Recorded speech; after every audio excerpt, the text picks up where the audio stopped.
आज की कहानी है जेठ जी मुझे अपना बना लीजिए। इस कहानी के सभी पात्र और घटनाएं काल्पनिक हैं। अगर ये कहानी आपको अच्छी लगे तो लाइक करें, शेयर करें। मेरे पति रवि जब भी ऑफिस से घर आते तो वो मुझे बंद कमरे में ही पाते। आज जब वो ऑफिस से घर आए तो मुझे कई बार आवाज़ दिए, पर मैं बाथरूम में थी। मुझे दरवाज़ा खोलने में लेट हो गया। जब मैंने दरवाज़ा खोला तो देखा उनका चेहरा गुस्से से लाल था। शायद अब उन्हें मुझ पर शक होने लगा था। वो मुझे ऊपर से नीचे तक देखने लगे। उनके ऐसे देखने की वजह से अब तो मुझे भी घबराहट होने लगी थी कि कहीं इन्हें मेरे बारे में पता न चल जाए। मैं उन्हें ये भी तो नहीं बता सकती थी कि आखिर मैं इतनी देर तक अपने आप को रूम में बंद करके करती क्या हूँ। सच तो ये था कि इस रूम में अपने आप को बंद करके वक्त गुजारना मेरी मजबूरी भी थी। मेरा नाम रचना है। मैं काफ़ी पढ़ी लिखी एजुकेटेड लड़की हूँ। इतनी पढ़ी लिखी होने के बावजूद मुझे हालात के साथ समझौता करना पड़ा। इस समझौते में गलती किसी और की नहीं बल्कि मेरी ही है। हुआ कुछ यूं कि एक दिन कॉलेज जाते समय मेरी मुलाकात रवि से हुई। रवि काफ़ी हैंडसम था। मैं उसे पहली नज़र में ही पसंद करने लगी। वो भी धीरे धीरे मुझसे प्यार करने लगा। हम दोनों के प्यार को लगभग इसी तरह एक साल गुजर गए। अब वक्त आ गया था कि मैं अपने माँ बाप से अपने और रवि के रिश्ते के बारे में बता दूं। कुछ दिन बाद मैंने रवि को अपने मम्मी पापा से मिलवाया। सभी उसे देखकर बहुत खुश हुए। रवि खूबसूरत होने के साथ साथ अच्छे खासे खानदान से ताल्लुक़ रखता। उसे नापसंद करने वाली कोई बात ही नहीं थी। मेरे घर वाले रवि को पसंद कर लिए। रवि के माँ बाप बचपन में ही गुजर गए थे। रवि अपने भैया भाभी के साथ रहता। पर जब रवि ने हमारे रिश्ते के बारे में अपने भैया भाभी से बात की तो वो लोग ज़्यादा खुश नहीं हुए। पर रवि की खुशी की वजह से वो किसी तरह मुझे देखने आ गए। पर जैसे ही मैं चाय की ट्रे लेकर उन लोगों के सामने आई, वो मुझे देखते ही खुश हो गए। रवि के भैया ने हंसकर रवि से कहा, रवि तुम्हारी पसंद तो बहुत अच्छी है। अपने भाई को खुश देखकर रवि भी बहुत खुश हुआ। पर मुझे रवि के भैया के देखने का तरीका थोड़ा अजीब लगा। वो मुझे तिरछी नज़रों से देख रहे थे। फिर मैंने सोचा शायद ये मेरा वहम होगा। कुछ दिन बाद मेरी और रवि की शादी बड़े धूमधाम से हुई। मैं रवि के घर दुल्हन बनकर आई। पहली रात को जब मैं रवि का इंतजार कर रही थी तो अचानक रूम का दरवाज़ा खुला। मैंने सोचा रवि होंगे, पर रवि नहीं थे। रवि के जगह पर उनके बड़े भाई मनीष थे। उन्हें देखते ही मेरे तो रोंगटे खड़े हो गए। मैंने उनसे कपकपाते स्वर में पूछा, क्या हुआ और रवि कहाँ पर है? अभी मनीष भाई कुछ कहने ही वाले थे, तभी रवि आ गया और वो रूम से चले गए। रवि से मैंने कहा, बुरा मत मानना रवि, ये जो तुम्हारे भैया हैं मुझे कुछ ठीक नहीं लगते। रवि ने कहा, रचना आज तुमने मेरे भाई के बारे में कह दिया, पर आगे से कुछ मत कहना। मेरे भैया ही मेरे सब कुछ हैं और तुम उन पर गलत इल्ज़ाम लगा रही हो। मैंने बात को टालते हुए कहा, नहीं नहीं, ऐसा कुछ नहीं है। मैं डर गई थी कि आखिर रूम में आप क्यों नहीं आए। रवि ने कहा, मैं थोड़ा बाहर चला गया था। भैया कुछ पूछने आए होंगे, हर बात का गलत अर्थ नहीं निकालते। रवि की ऐसी बातें सुनकर मुझे थोड़ी तसल्ली हुई और मैंने अपना वहम मानकर उस बात को अपने दिल से निकाल दिया। समय इसी तरह गुजर रहे थे, पर रवि के भाई मनीष की हरकत कुछ कम नहीं थी। वो मेरे जेठ होते हुए भी मेरे आगे पीछे मंडराते, मानो वो मेरे जेठ नहीं मेरे देवर हैं। फिर भी चाह कर भी मैं कुछ किसी से कह नहीं पा रही थी। रवि अपने भाई पर आंख मूंद कर विश्वास करता। अगले हफ्ते मैं और रवि हनीमून के लिए गए। मैं बहुत खुश थी।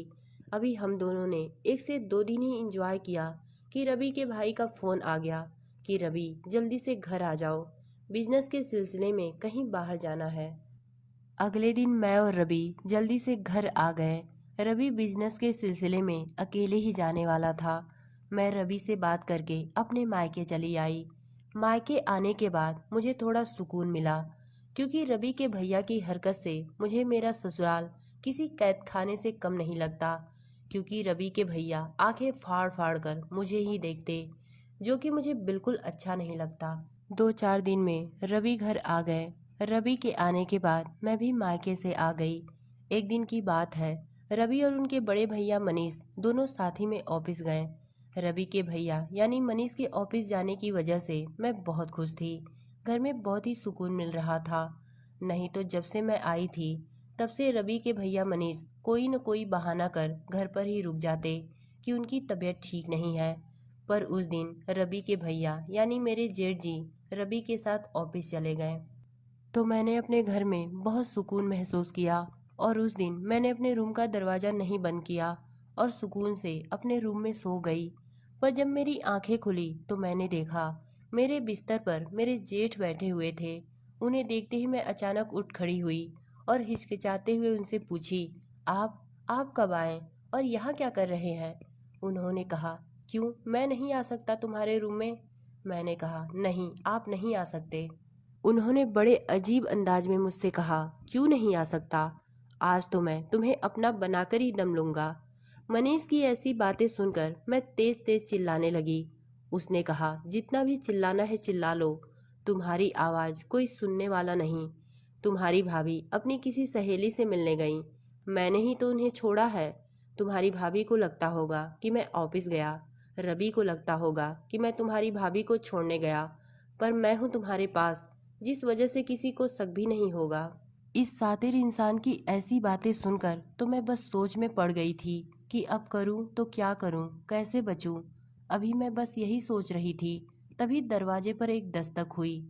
दरवाजे पर दस्तक की आवाज़ सुनकर मेरी जान में जान आई। मेरा जेठ दरवाज़ा खोलने गया, मैं भी उसके पीछे पीछे उसके साथ चली गई। दरवाजे पर कोई और नहीं बल्कि रवि थे। रवि के बड़े भाई मनीष अपने छोटे भाई रवि को देखते ही कहने लगा, रवि, अपनी बीवी को संभाल कर रख, इसकी हरकतें कुछ ठीक नहीं। रवि ने कहा, क्या हुआ भैया? रचना ने कुछ कहा क्या? आप ऐसे क्यों बोल रहे हैं? मनीष ने कहा, नहीं, रचना मुझे कुछ क्या कहेगी, लेकिन जब मैं घर पर आया तो मैंने देखा पीछे के दरवाजे रास्ते कोई भाग रहा था। रवि के बड़े भाई मनीष के मुंह से ये सुनकर तो मैं हक्का बक्का सी रह गई कि ये आदमी ये क्या बोल रहा है। मैंने तुरंत रवि से कहा, नहीं रवि, ऐसा कुछ नहीं है। रवि ने कहा, तो कैसा है? क्या मनीष भैया झूठ बोल रहे हैं? रवि अपने भाई पर आंख मूंद कर विश्वास तो करता ही था। उसने कहा, रचना, तुमने ये ठीक नहीं किया। तुम्हारा कौन सा यार तुमसे मिलने आया था, बताओ? मैं रवि के पैर पर गिर गई और बोली, नहीं रवि, ऐसा गलत इल्जाम मेरे ऊपर नहीं लगाओ, ये झूठ है, भैया झूठ बोल रहे हैं। बल्कि यही मेरे रूम में आए थे और मुझसे कहने लगे, आज मैं तुम्हें अपना बनाकर रहूंगा। मनीष ने कहा, देखा रवि, जब ये पकड़ी गई और मैंने इसका काला सच तुम्हारे सामने लाकर रख दिया तो इसने मुझे ही फंसाना शुरू कर दिया। रवि ने कहा, रचना, तुम अभी और इसी वक्त मेरे घर से निकल जाओ, मैं तुम्हारे साथ एक पल भी नहीं रह सकता। मैं रवि के सामने रोते ही रह गई, पर रवि ने मेरी एक न सुनी। रवि ने कहा, तुम तैयार हो जाओ, मैं तुम्हें तुम्हारे मायके छोड़ दूंगा और तुम्हारे जैसी बदचलन लड़की के साथ अब मैं एक पल भी नहीं रह सकता। अगले कुछ दिनों में मैं तलाक के कागजात भिजवा दूंगा, तुम उस पर सिग्नेचर कर देना। रवि मुझे मेरे मायके छोड़ दिए। यहाँ आने के कुछ दिन बाद पता चला कि मैं प्रेग्नेंट हूँ, पर यह बात मैंने किसी को नहीं बताई। कुछ दिन बाद रवि ने तलाक के कागजात भेज दिए। मैं सिग्नेचर नहीं करना चाहती थी, पर मजबूरन मुझे सिग्नेचर करना पड़ा। इसी तरह 8 से 9 महीने बीत गए। मैंने एक लड़की को जन्म दिया, पर किसी के चेहरे पर मुस्कान नहीं थी। मायके में मेरी माँ और मेरे भाई रहते थे। मेरी बेटी पैदा होने के बाद उन लोग खुश नहीं हुए, क्योंकि मैं सबके ऊपर बोझ बनती जा रही थी। शादी के बाद मायके में जिंदगी बिताना एक लड़की के लिए कितना मुश्किल होता है, ये मेरे जैसी लाचार लड़की ही समझ सकती है। एक दिन की बात है, मैं मार्केट गई थी। मुझे रास्ते में रवि का बड़ा भाई मनीष मिला। उसने मुझे रोकते हुए कहा, क्या हुआ रचना, कैसी हो? मैं उससे बात नहीं करना चाहती थी, पर उस इंसान ने मुझसे एक ऐसी बातें कही जिसे सुनते ही मेरी पूरी जिंदगी पलट गई। उसने कहा, रचना, क्या तुम्हें पता है कि रवि ने दूसरी शादी कर ली है? रवि की दूसरी शादी की बात सुनकर मेरे आंखों से आंसू टपकने लगे। जिस इंसान से मैंने इतना प्यार किया, आज वही मुझे छोड़कर किसी और से शादी कर लिया, पर मैं चाहकर भी कुछ कर नहीं सकती थी। रवि के भाई मनीष ने कहा, क्या सोच रही हो रचना? मैंने कहा था ना कि मेरी बातें मान लो। अगर तुम मेरी बातें मान ली होती तो आज तुम्हारी दशा ये नहीं होती। उस वक्त मैंने बहुत सोचा और कहा, अभी कुछ बिगड़ा नहीं है, मैं तुम्हारी बातें मान लूंगी, पर मेरी एक शर्त है। मनीष ने कहा, क्या शर्त है? मैं हर शर्त मानने को तैयार हूँ। मैंने कहा, शर्त यही है कि मैं तुमसे शादी करना चाहती हूँ। शादी का नाम सुनकर मनीष के चेहरे पर खुशी ही खुशी थी। उसने कहा, शादी क्या, मैं तुम्हें पाने के लिए कुछ भी कर सकता हूँ। अगले ही हफ्ते मैंने मनीष से शादी कर ली। मैंने अपनी बेटी की बात किसी को नहीं बताई थी कि मेरी एक बेटी भी है। मैंने अपनी बेटी को अपने माँ के पास ही छोड़ दिया था और फिर दोबारा मैं उसी घर में दुल्हन बनकर आई, जिस घर से मुझे धक्के मारकर बाहर निकाला गया था। रवि और उसकी पत्नी सभी मुझे देखकर चौंक गए, पर मैंने किसी से बात नहीं की। रवि के भाई मनीष तो मुझे महारानियों की तरह रखता, वो मेरी हर बात मानता। एक दिन मैंने मनीष से कहा, अब तुम अपनी बीवी को तलाक दे दो। उसने मेरे कहने पर अपनी पहली पत्नी को तलाक भी दे दिया। फिर कुछ दिन बाद मैंने कहा, अपनी पूरी प्रॉपर्टी मेरे नाम कर दो। उसने न सोचा न समझा अपनी पूरी प्रॉपर्टी मेरे नाम कर दिया। कुछ दिन बाद मैं अपने मायके गई, और जब अपने मायके से वापस दोबारा आई तो अपनी बेटी के साथ आई। रवि के भाई मनीष यानी मेरे दूसरे पति मेरी बेटी को देखकर दंग रह गया। मनीष ने मुझसे पूछा, ये कौन है? मैंने उसके हाथ में तलाक के कागजात पकड़ाते हुए कहा, ये मेरी बेटी है, और अब मैं तुम्हारे साथ एक पल भी नहीं रहूंगी। तुम्हें क्या लगा था मैंने तुमसे शादी बड़े खुशी में की थी? मैंने तुमसे शादी तुमसे बदला लेने के लिए किया था।